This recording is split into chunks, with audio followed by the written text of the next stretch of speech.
Hello, welcome to Livable Legacy. My name is Rose, and today I have a question for you. This is December. It's Christmas season, holiday season. It is a season of giving. And my question to you is, do you know someone who has had a child in the Nicu? Have you yourself been in the Nicu? Have you had a child in the hospital for an extended amount of time? This is for you today, and this is why you should care about building a livable legacy. It is not just for it is for you and for others, because you and others have benefited from our initiatives like this, or someone else did. Welcome to Livable Legacies.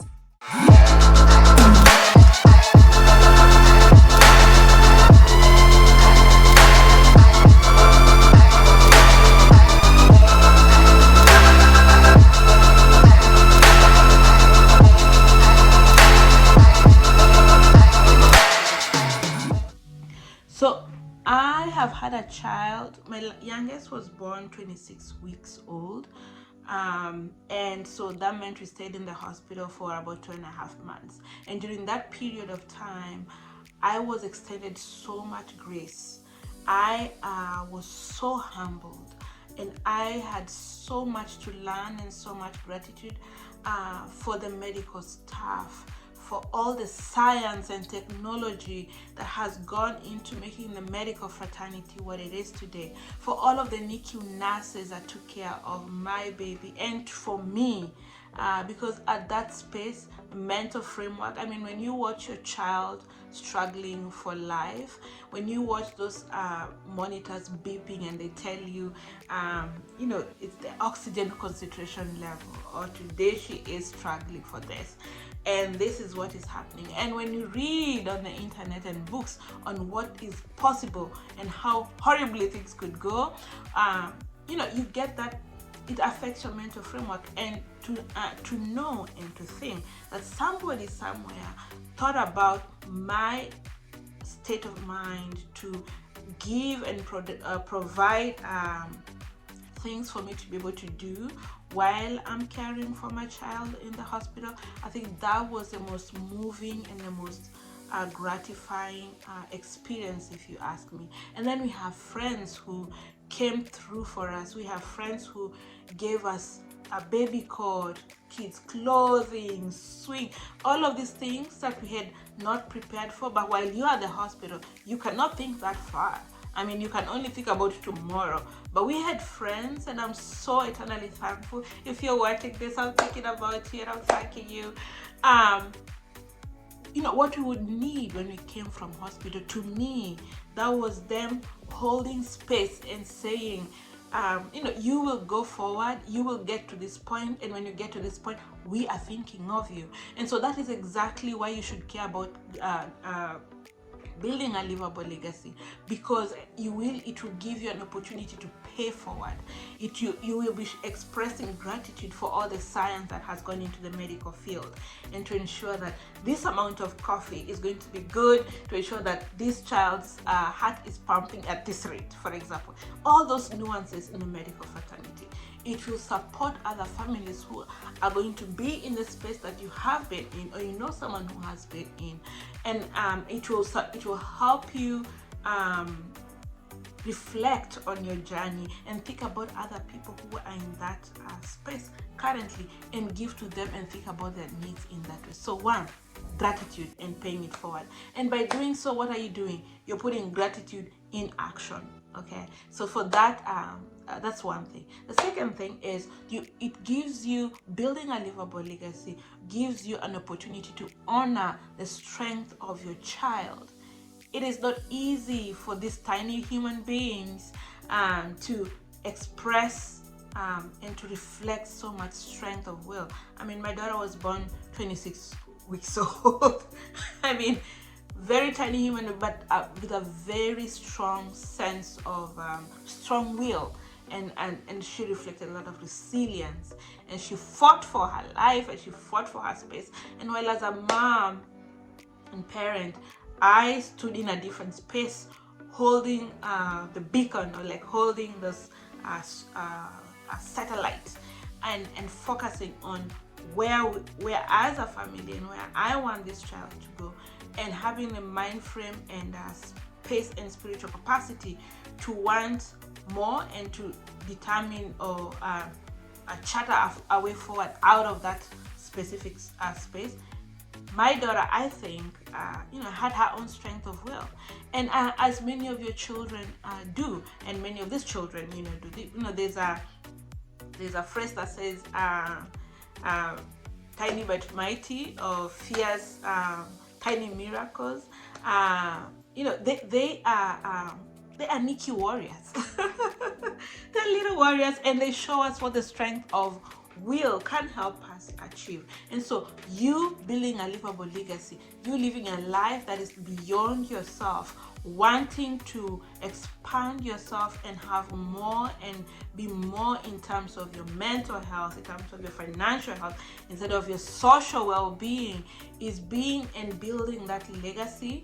It will help you honor the strength of your child, whether they are living or whether they are no longer living with us. It gives you an opportunity to honor their strength. So that's 2. 3, and I'll drink my ketepati. I'm drinking my ketepati. 3, it's going to ensure that you're building or you're helping build a brighter future. It means you're focusing not just on today, you're focusing your future focused, right?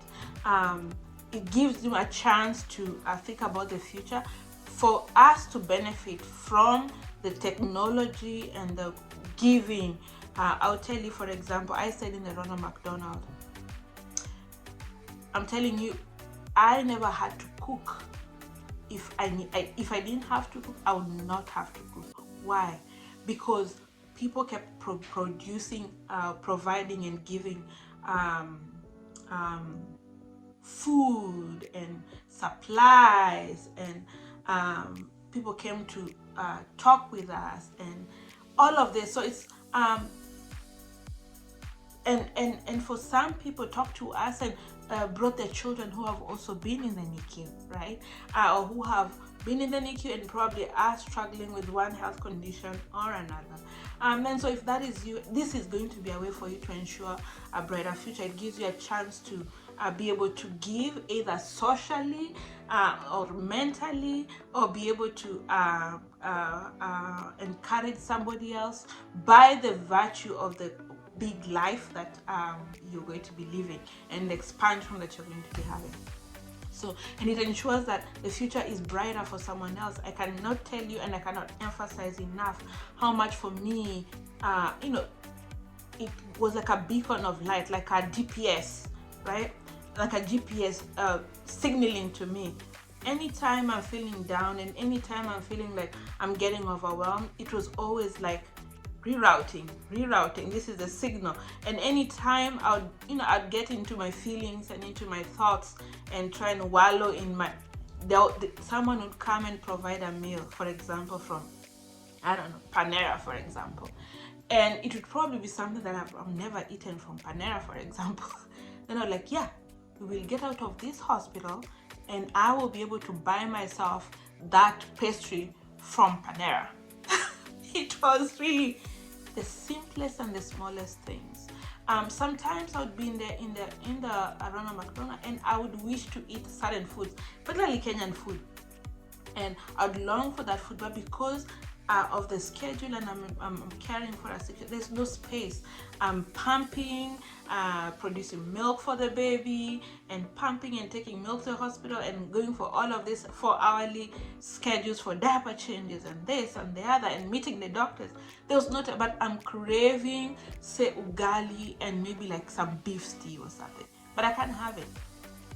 Believe me, one of the ways that being in that environment did help me, and anytime people would bring food that is home cooked, it was a beacon of signal. You will get out of this environment at some point, you will get out of hospital, you will go home, and you will be able to cook food that you like or that you want. And it is in those little things. Or some people would come and cook a home cooked meal, and to come from the hospital and walk into the house and smell a home cooked meal. I cannot tell. To this day, in November and December, we make an evening, and we make a find around wherever we are, wherever we are. We always try to find Ronald McDonald, and we make a meal. And we make a meal in the Ronald McDonald, so when families come in, they can smell a home cooked meal and feel the feeling of being hope, and that is a beacon. And how are you able to do that? You will be able to do that and provide that brighter future and provide that inspiration for a brighter future for other families by you living a livable legacy, by you living an expansive life, by you having a big social network, by you building wealth and living a big life. Okay, 3, I will not belabor that point anymore. So 4, you will leave a lasting impact in the world by giving. So and the impact that you want to leave an impact that echoes, right? You want to leave an impact that resonates with long after you're gone, beyond your child's capacity, beyond their children, and you want to leave something that is resounding. Okay, so and the thing is, this impact that echoes, right? You want to leave an impact that echoes. So, and my question to you is, does your NICU journey have a meaning? Did you just go through the NICU to just go through the NICU? Did your child survive? Or did your child reflect so much resilience? What was the purpose? What meaning do you derive from it? So, and in that sense, you want to make a positive difference in your life and in the lives of others, right? It was during the Christmas season, I remember very critically. My oldest, we are in the NICU, we are in the thick of things, but my oldest at that time, I think she was about 6 or 7, had absolutely no clue about what the parents were going through. She just thought, we have 2 homes now. We have the home where we live in, back in the small town where we are, and in the weekends we have this home here. And during the Christmas season, people came in and provided Christmas gifts for the children, and my oldest daughter thought, oh my goodness, Santa comes everywhere. And she had all these presents and she had all these toys, and it made such a big difference, in having the Christmas season be the Christmas season that it was. That is from a child's perspective. But on the other hand, for us, it was a different experience to know that your child is so cushioned from that harsh reality, and while you're thinking, oh, this will impact my other kids so adversely, for them it was just like, okay, now we get to go between these 2 towns over the weekends. I get to tell my friends, and my friends get to say, oh, are you going there? Yeah. It was not like the most for my oldest, was not the most life-changing experience, in that, like, it was not a painful experience.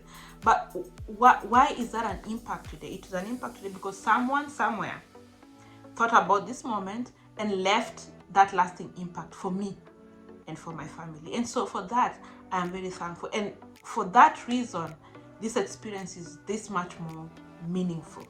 Okay. Lastly, we celebrate life. My goodness, life and your resilience and the beauty of life. And again, my question to you is, and yes, the NICU and having your child in the hospital for such a long time is a very traumatic experience as an adult, but also maybe for the child as well. And especially perhaps because it is not just for many families. It is not just when you get out of the hospital, there are other impacts that perhaps you have to live with throughout the life, or other disabilities that come out of it, or they have some experiences have a very lasting impact, right? And so, but what do you derive from it? What does that show you? I'll tell you, for example, our NICU experience changed our idea of Thanksgiving and the holiday season. For Thanksgiving, for example, for the longest time, Thanksgiving was not just about eating a big turkey and cooking a lot of food, right? It became that much more intense and that much more purposeful, would sit down and literally reflect on all the blessings that we have had throughout the year and how fortunate we are to be in this space and all of the things that we have accomplished or look forward to accomplishing. It's a moment of reflection, not more than just a moment of cooking. 1. 2, the capacity to cook our own food.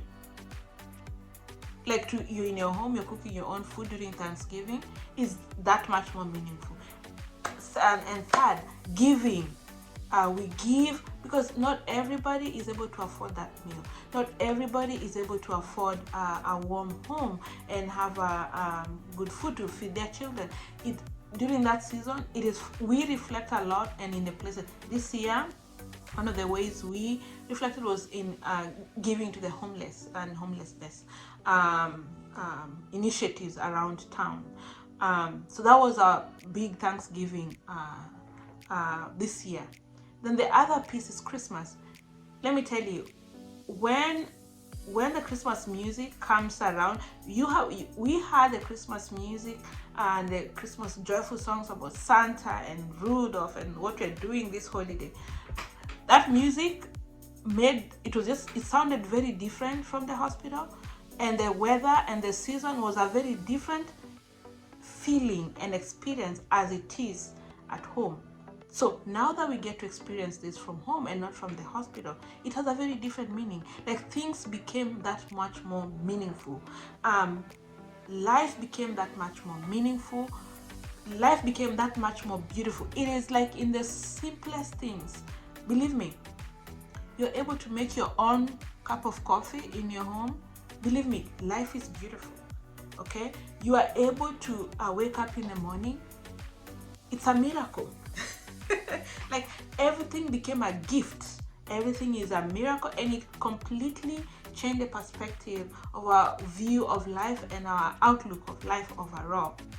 But the reason why you should care about building a livable legacy, building those networks and having those friendships, having the capacity to give back, having the